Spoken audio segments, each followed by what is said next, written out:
দেবাদিদেব মহাদেব অদ্বৈত রূপে এই নবগ্রামে আসলেন। এর কি কোনো প্রমাণ আছে? প্রমাণ তো অবশ্যই আছে, যে প্রমাণকে আমার অদ্বৈত প্রভু নিজেই রেখে গেলেন। দেখুন, অদ্বৈত প্রভুর যখন জন্ম হল, ধীরে ধীরে কিছু বড় হলেন বিদ্যা শিক্ষা করার জন্য।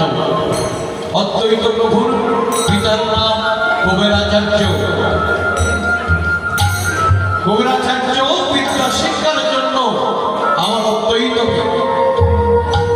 নবদ্বীপে একটি টুলে ভর্তি করে দিয়েছেন। সেখান থেকে বিদ্যা শিক্ষা করছেন। দীর্ঘদিন গত হয়ে গিয়েছে। আর এই যে নবগ্রাম, নবগ্রামে ছিলেন একজন রাজা, যার নাম ছিল রাজা দিব্য সিংহ। কুবেরাচার্য ছিলেন রাজা দিব্য সিংহের রাজপত্নী। রাজা দিব্য সিংহের বাড়িতে কালিকা মায়ের মণ্ডপে প্রতি বছরই কালিকা মায়ের পূজা হয়। রাজ্যের সমস্ত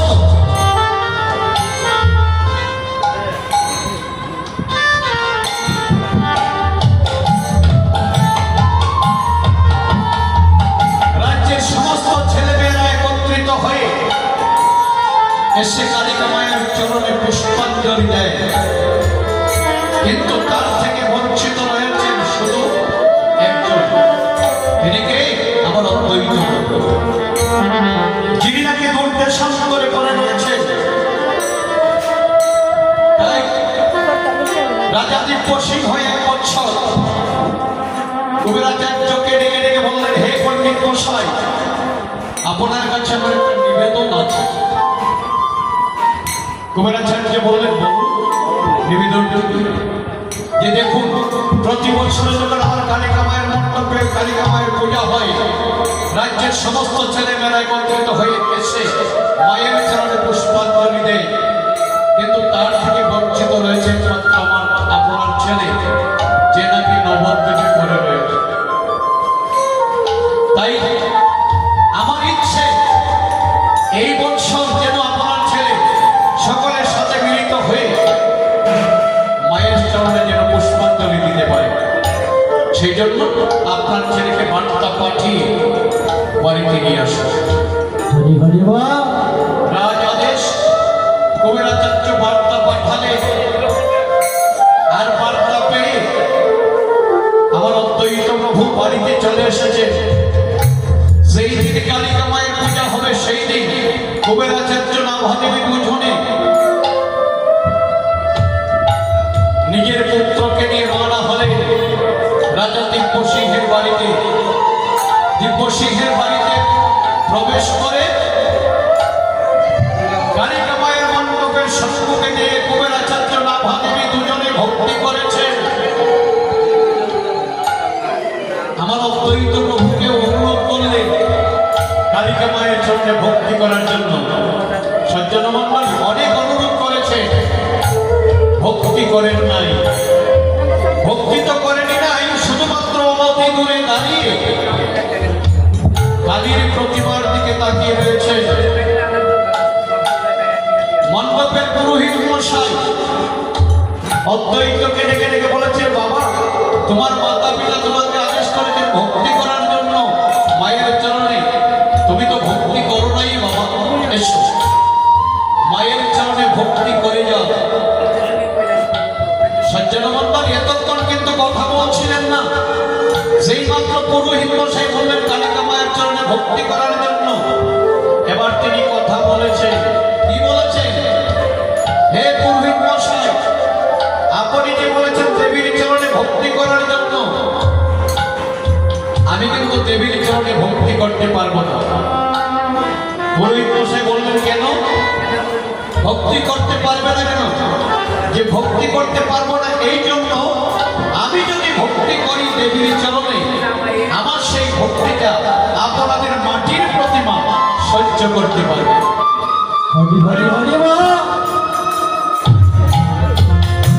এবার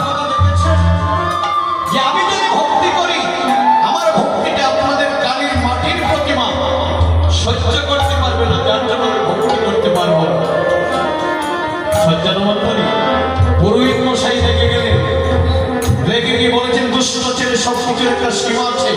দেব দেবীকে নিয়ে তুমি পরিহাস করছো, দাঁড়াও, আমি রাজা দিব্য সিংহের কাছে নালিশ জানাবো।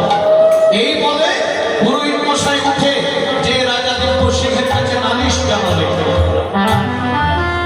মহারাজ, আপনি যাকে তো সাত করে বাড়িতে নিয়ে আসলেন মায়ের জন্য পুষ্পাঞ্জলি দেবার জন্য, সে বলে কিনা কালীর চরণে ভক্তি করতে পারবে না,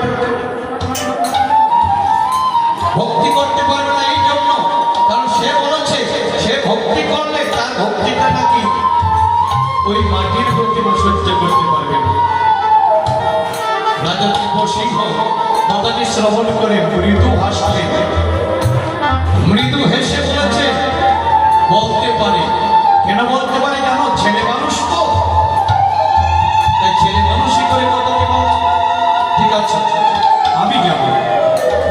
রাজা দিব্য সিংহ উঠে অদ্বৈত প্রভুর নিকটে গিয়ে মাথায় হাত তুলিয়ে বলেছেন, যাও তো বাবা, মায়ের জন্য ভক্তি করো। কথা একটাই, আমি ভক্তি করতে পারবো না। কেননা আমি ভক্তি করলে আপনাদের মাটির প্রতিমা আমার ভক্তি সহ্য করতে পারবে না। কয়েকবার রাজা অনুরোধ করেছে, শুধু একটি কথাই বলে যাচ্ছে, ভক্তি তো করছেনই। এবার রাজাও রেগে গেলেন, রেগে গিয়ে বলছে, দুষ্ট ছেলে, সবকিছুর একটা সীমা আছে। তুমি যে বারবার আমার আদেশকে অমান্য করছো। আমি একটা রাজা, রাজাদের যারা তিনবার অমান্য করে তারা কি হয় জানো? তিনবার যারা রাজাদের অমান্য করে তারা হয়ে যায় রাজদ্রোহী। আর রাজদ্রোহীটার কারণে তার শাস্তি কি হতে পারে জানো? মৃত্যুদণ্ড। আমি তোমাকে মৃত্যুদণ্ড দিতে পারি, কিন্তু তা করবো না। কেন করবো না জানো? কারণ অনেক সাজ করে আমি তো বাড়িতে তোমাকে নিয়ে এসেছি যাতে মায়ের চরণে পুষ্পাঞ্জলি দিতে পারো। যাও বলছি, মায়ের চরণে ভক্তি করো। ধমক দিয়ে যখন কথাটি বলেছে, এবার আমার অদ্বৈত প্রভুকে বললেন, মহারাজ, আপনি যে আমাকে ধমক দিচ্ছেন, আপনার ধমককে না হয় আমি দেবীর চরণে একটা ভক্তি জানাতেই পারি, কিন্তু আমি যদি ভক্তি করি আমার সেই ভক্তিটা আপনার জন্য মঙ্গলদায়ক হবে না, আপনার জন্য অমঙ্গল হবে। রাজা বলছে, এই দুষ্ট ছেলে, কোনটা মঙ্গল হবে কোনটা অমঙ্গল হবে সেই জ্ঞানে কি আমার নেই? আমি একটা রাজা। যাও বলছি, মায়ের জন্য ভক্তি করো।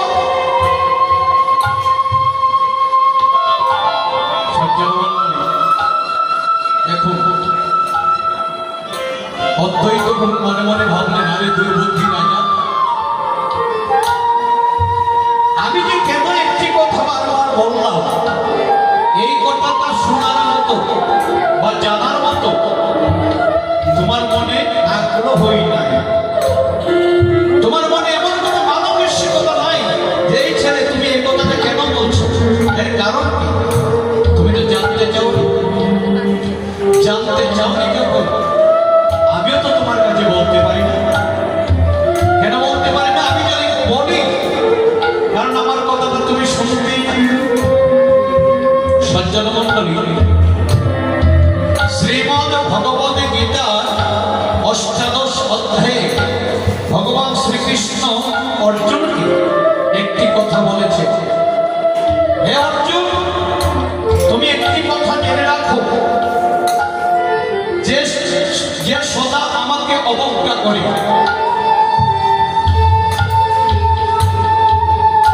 যে আমাকে অবজ্ঞা করে আর যে শনিবার ইচ্ছা রাখে না, এহেন ব্যক্তিকে তুমি গীতা শাস্ত্র বলিবে না। কেন বলবে না? কারণ তুমি যদি কিছু বলতে যাও, শোনার মতো ইচ্ছা না থাকলে তোমার বলাটাই বৃথা হবে। এর জন্য বলেছে যে সর্বদা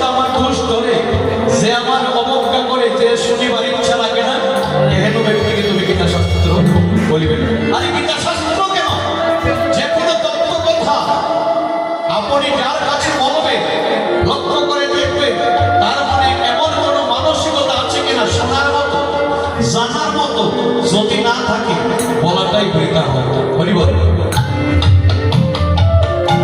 আমি একা আপনাদের মধ্যে দাঁড়িয়েছি, আমি যে দাঁড়িয়ে দাঁড়িয়ে কথাগুলো বলছি, আপনাদের মনে যদি শোনার মতো জানার মতো মানসিকতা না থাকে আমার বলাটা কি বৃথা হবে?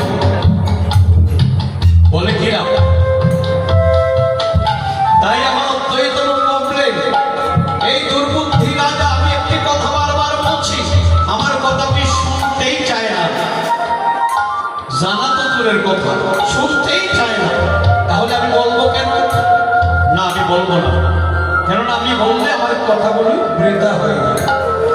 এবার কি করেছে? রাজার ধমক খেয়ে একটি পুষ্প আর একটি বিল্লপত্র হাতে নিয়ে জোর হাতে দাঁড়িয়েছে। সজ্জনমণ্ডল, কি আশ্চর্য ঘটনা দেখো!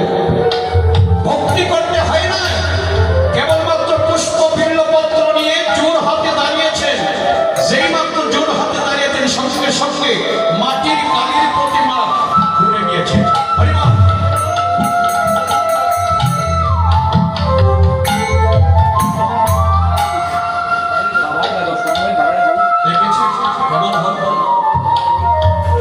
শুধুমাত্র জোর হাতে দাঁড়ালেন, অমনি কালীর প্রতিমা ঘুরে গিয়েছে। আমার অদ্বৈত প্রভু আর বিলম্ব না করে মাতা পিতা দুজনকে ধরে টেনে টেনে নিয়ে রাজবাড়ির বাহিরে চলে গেলেন। সঙ্গে সঙ্গে একটা ভূমিকম্প হয়েছে। হরিবল। যেই মাত্র কুবেরাচার্য নভাদেবীকে নিয়ে অদ্বৈত প্রভু বাড়ির বাহিরে চলে গেলেন, সঙ্গে সঙ্গে একটা ভূমিকম্প হয়েছে। আর ভূমিকম্পের সাথে সাথে রাজা দিব্য সিংহের সেই রাজবাড়িটা অতল তলে তলিয়ে গিয়েছে।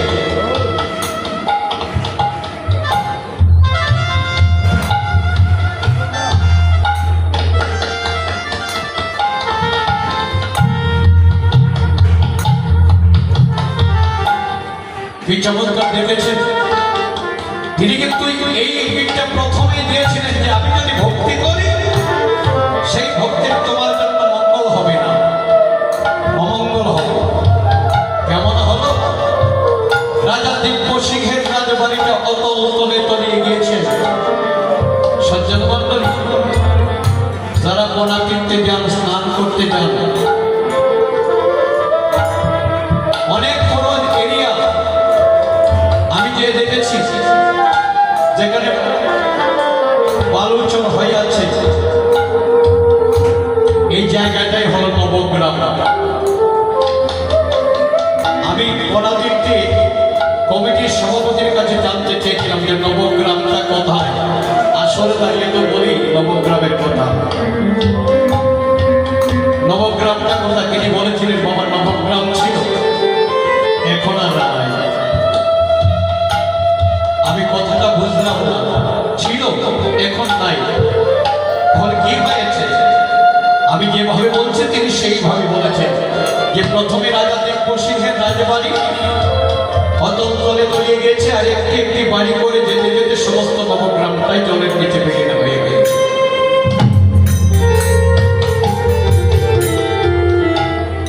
এবার এই দৃশ্য তো মাতা পিতা দুজনেই দর্শন করেছে। মাতা নাভাদেবী নিজের পুত্রের কাছে করজোড়ে বলেছেন, বাবা, আমি যে দৃশ্যটি দর্শন করেছি, এই দৃশ্যটি দর্শন করে আমার স্পষ্ট মনে হল তুমি কোন সাধারণ মানুষ নও, নিশ্চয় তুমি কোনো মহাপুরুষ। একবার কৃপা করে তুমি আমাকে পরিচয় দাও তো বাবা, তুমি কি? নিজের ছেলের কাছে করজোড়ে বলছেন, পরিচয় দাও তুমি কি? আমার অদ্বৈত প্রভু বললেন, মা, তুমি আমাকে জিজ্ঞাসা করছো আমি কে? আমি তো তোমার ছেলে। বলছে, তুমি আমার গর্ভশিশু উপলব্ধ করে এই ঘরদামে এসেছো ঠিক, কিন্তু আমার মন বলছে তুমি কোনো মহাপুরুষ হবে। তুমি একবার সত্য পরিচয়টা দাও বাবা, তুমি কে? এবার আমার অদ্বৈত প্রভু বললেন, মা, সত্য কথাটা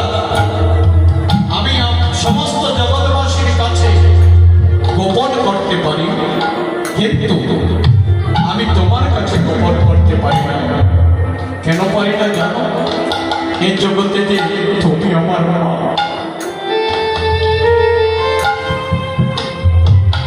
এই জগতে তুমি আমার মা। মায়ের কাছে যদি আমার কথাটা আমি গোপন করি তাতে আমার অধর্ম হয়। আমি যে কাজে ধরাধামে এসেছি আমি এই কাজে ফলপ্রসূ হতে পারবো না। কাজে সত্য কথাটা তোমার কাছে আমি বলবো, শুনে নাও না। আমি হলাম কৈলাসের দেবাদিদেব মহাদেব। হরি বল হরি বল হরি হরি বল। মাতা না ভাবিব চমকে গেলে বলছো ঠিক কথা, তুমি মহাদেব। মহাদেবী যদি হয়ে থাকো আমার গর্ভ সিদ্ধ উপলক্ষ করে তুমি কেন এসেছো বাবা? তুমি কি জগতে আমাকে কাটাবার জন্য এসেছো? আমি এমন কি অপরাধ করেছি যে তুমি আমাকে কাটাবার জন্য এসেছো? আমি কেন এই কথাটা বলছি জানো? আমার মন বলছে তুমি আমার কাছে থাকবে না, আমাকে ছেড়ে অনেক দূর চলে যাবে। আমার অদ্বৈত প্রভু বললেন, হ্যাঁ মা, আমি তোমার গর্ভ সিদ্ধ উপলক্ষ করে এই ধরাধামে এসেছি। তুমি ভাবতে পারো আমি তোমার একার জন্য না, আমি তোমার একার জন্য আসিনি, আমি তোমার একা পুত্র হয়ে আসিনি। আমি এসেছি তোমার সমস্ত জগৎবাসীর জন্য। হরি বল হরি বল হরি হরি বল। এই যে তুমি বললে আমি তোমার কাছে থাকবো না, সত্যই তো তোমার কাছে আমি চলে যাব। কোথায় জানো? নদিয়ার শান্তিপুর সুরধনী গঙ্গা তটে বসে বসে সাধনা ভজন করে আমি ভগবানকে ধরাধামে আনবো। আর ভগবান যখন ধরাধামে আসবে সমস্ত জগৎবাসীর মঙ্গল হবে।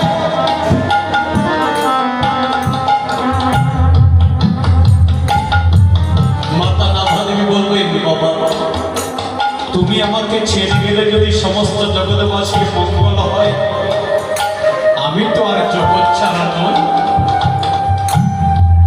জগৎবাসীর মঙ্গল হলে আমারও তো মঙ্গল হবে। না না, আমি তোমার কাজে বাধা দেব না, তুমি চলে যাও বাবা। মাতা নাভাদেবী অনুমতি প্রদান করলেন। নাভাদেবীর কাছ থেকে